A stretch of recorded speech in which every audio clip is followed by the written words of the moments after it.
Hello, and welcome to RuPaul's Drag Race Rejudged, and today I will be talking about the decline of variety in the variety shows. In the past, I've already talked about the UK versus the World variety show, so this video will focus almost entirely on the All-Stars and US versions of the challenge. So, the variety show was first introduced on All-Stars 2, and it had honestly a lot of variety. We had Roxy Andrews doing a burlesque performance. We had Tatiana doing spoken word. We had Alaska, Ginger, Adore, and Jeremy all singing live, but in different styles, so there was still some variety.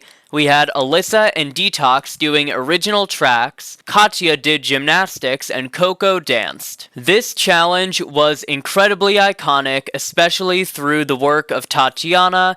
Her confessionals and talent show were both great. Roxy also did a great job. This challenge was a huge hit. It is one of the best episodes of an already great season. Unfortunately, this talent show sets a bar that honestly has never really been met since. All-Stars 3 happens, and we start to see the rise of queens doing original tracks. So, Ben de la Creme does burlesque and wins again, starting a win streak for queens who do burlesque. We'll see if that holds up. We also have queens sing live, like Trixie. Thorgy does live music. BB and Kennedy dance. But unfortunately, we are now seeing the rise of queens lip-syncing to original tracks. Luckily though, at this point, it has not become completely ridiculous, and everyone has at least a unique perspective on it. We have Aja death-dropping off a giant box, Shangela doing her incredible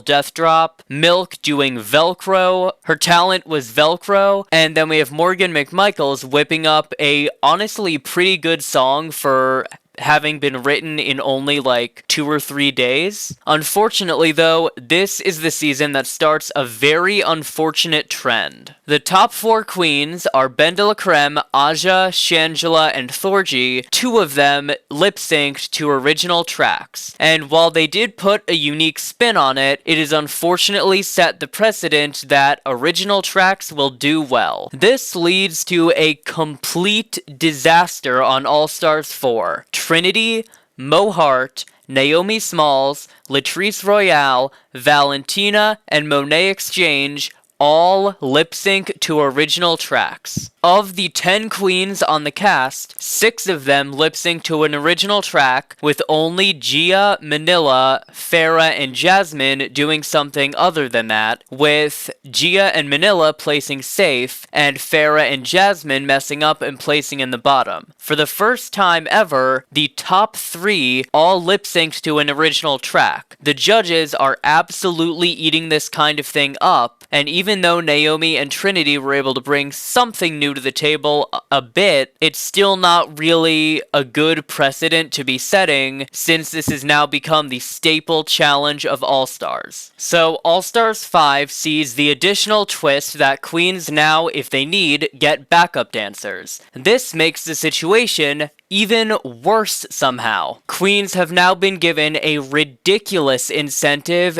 to lip-sync to original track, because now you get backup dancers. India and Alexis are able to use the dancers to put a somewhat unique twist on it, but now there's just even more incentive to lip-sync to an original track. I will add on though that Mariah Paris Balenciaga had an incredible performance here. It is one of the most unique talent shows we have ever seen, and I think she did a very good job. Unfortunately, variety shows have now gone 3 for 3 for being worse than the previous one, so All-Star 6 is a very nice breath of fresh air in terms of performance quality, not in terms of variety. This is the point in which the variety show fully fell out of favor with the fan base.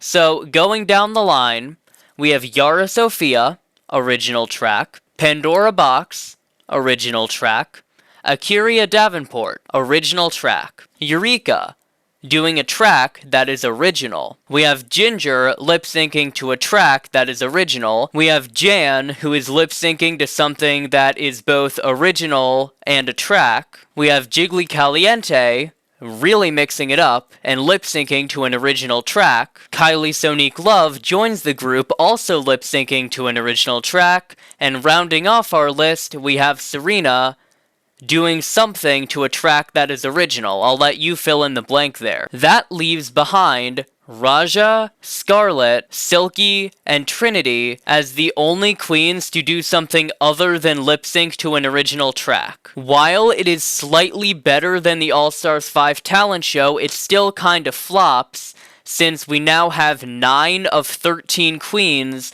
lip-syncing. That's almost 70% of the cast doing the same kind of thing for their performance. Then, for reasons I still do not understand, production decides to respond to the last, 3 to 4 shows, and then makes the variety show a challenge on the US version of Drag Race. The season 14 talent show is when it really hits a boiling point of not just original tracks, but now just lip syncing in general, since now production is willing to pay for music for these queens. The queens now no longer have to do the work of writing out a song. Now they can just pick any song and have production just buy it for them. This happens, and buckle up here, Cornbread and Angie lip sync to original tracks that they wrote, which is now a good thing because it shows effort. Georges lip syncs to Last Dance by Dua Lipa. Willow Pill, while she does put a very unique spin on it,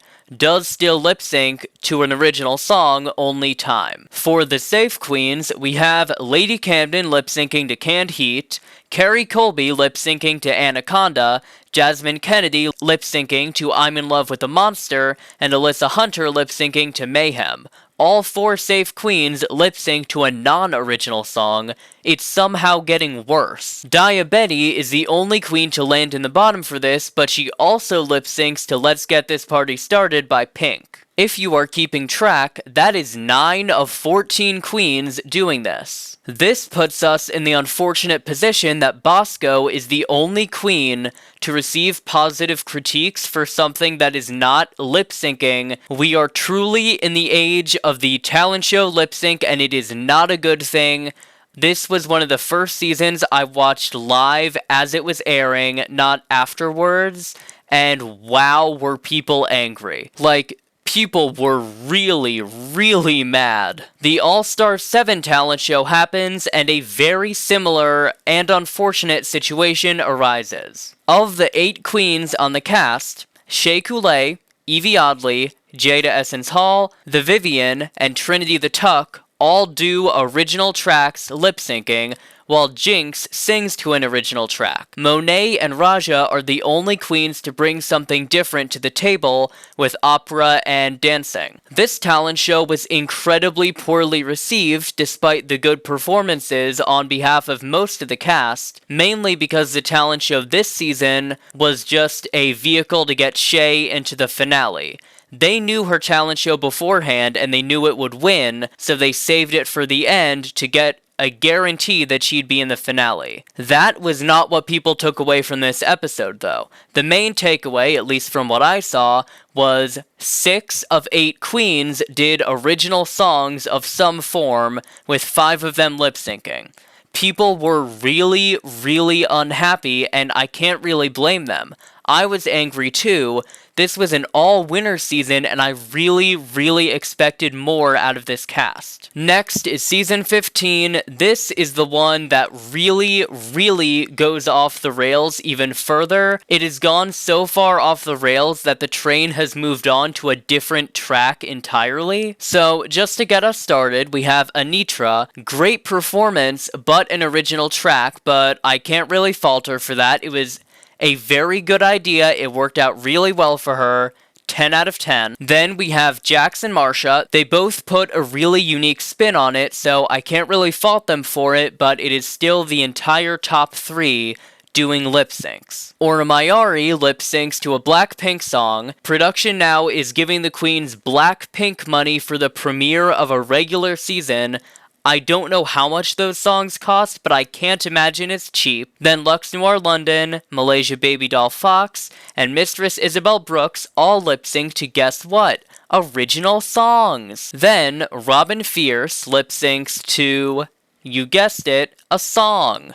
Then Selena, you'll never guess, lip syncs to an original track. Sasha Colby, great performance, one of the strongest of the lip syncs to Zombie by the Cranberries. Great performance, great song. It's still lip syncing though. Sugar and Spice are able to put really unique twists on the lip sync to an original track performance. They are definitely some of the best modern versions of that we've seen. It's still not original though. This brings us to Amethyst, who also lip syncs to a song. It is not good, it is not funny, I don't really know what she was going for. If you are lip syncing to a song of any kind, you need to either be funny or have some kind of trick up your sleeve. I completely glossed over her for some reason, but Princess Poppy does lip sync to an original song. We are now at 14 queens who have done this. Irene Dubois is the only queen this entire episode to not lip sync to an original track. She goes home for it because it isn't funny. The only queen who doesn't lip sync to any kind of song is the one that goes home. That is the season 15 talent show for you. 14 different queens do a lip sync of some kind. The one who doesn't gets eliminated. I kind of feel like I'm forgetting someone and they're creeping up on my screen, but who knows? We have finally arrived at the All-Stars 8 talent show. It is one of, in my opinion, the weakest talent shows, and not just because of performances, it is because of the variety. Jimbo does something really outside of the box with a licensed song playing in the background. I don't really know what category that falls into, but it is definitely something original. Candy Muse and Alexis Michelle, guess what? They both lip sync to original tracks. It's crazy. Darian Lake does comedy. Good choice. She breaks the comedy curse for talent shows, so good for her. But then, James Mansfield, Jessica Wilde, Gahana Montrese, Lala Ree, and Monica Beverly Hills, you'll never guess what they do. I'm gonna give you, while I'm talking here to guess what they do, but if you guessed they lip sync to an original track, you would be right. Naisha performs to a song. It's not lip syncing, it's dancing to it, but still. And then Kasha Davis does original track mixed with, spoken word, so kinda different.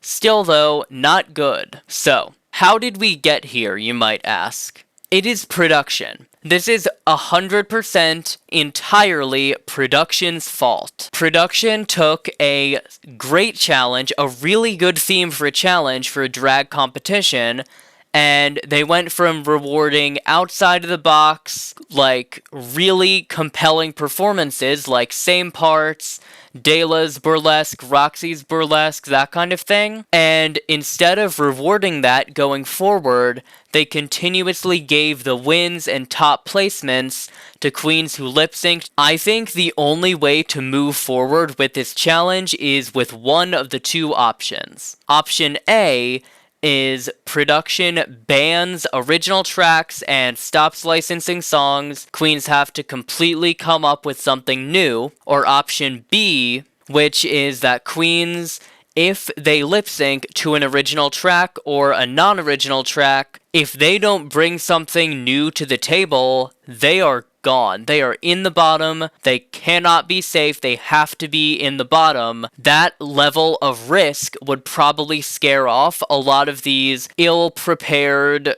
lip syncs. The queens do well in these songs. It's just, you need to be more outside of the box. We're going into season 16 now, and I don't know how the variety show plays out, but I have a pretty good guess. Hey, it's Drag Race Rejudged. Do you want gay shit?